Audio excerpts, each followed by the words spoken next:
महिनाभरानंतर प्रशांत कोरटकरला तेलंगणामधून अटक. उद्या कोल्हापूर कोर्टात हजर केलं जाणार. छत्रपती शिवरायांच्या अपमानासह इतिहास अभ्यासक इंद्रजित सावंत धमकी प्रकरणी कोरटकरवर गुन्हा. विकृत इतिहास सांगणाऱ्या व्यक्तीला अटक झाली याचं समाधान, मात्र या चिल्लर माणसाला अटक करायला एवढा वेळ कसा लागू शकतो? इतिहास अभ्यासक इंद्रजित सावंतांचा सरकारला सवाल.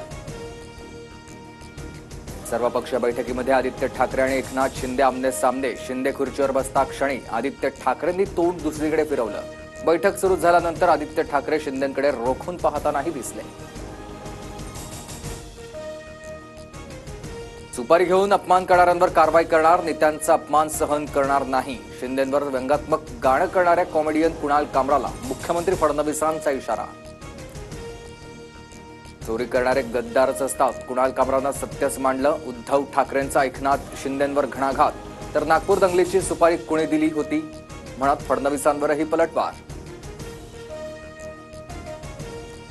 कुणाल कामराकडून हातामध्ये भारताचं संविधान घेऊन photo tweet. The only way forward. Kunal कामराकडून फोटोला कॅप्शन.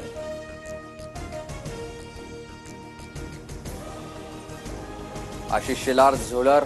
ते काय झोल करतात आम्हाला चांगलंच माहीत. आमचं तोंड सुटलं तर शेलारांना तोंड दाखवायला जागा राहणार नाही. राज ठाकरेंवरील टीकेला संदीप देशपांडेंचं उत्तर. कल्याणमध्ये शिवसेनेचे माजी नगरसेवक मोहन उगले यांना महिलेकडून मारहाण. रस्त्याच्या भूमिपूजन कार्यक्रमावरून दोघांमध्ये वाद.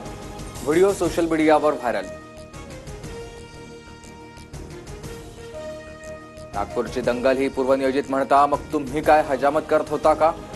जयंत पाटलांचा राज्य सरकारला टोला.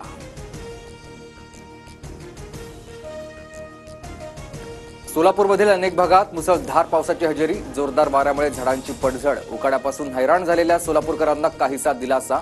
आठवडाभरापासून पुन्हाचा पारा पुन्हा 40 अंशांवर होता.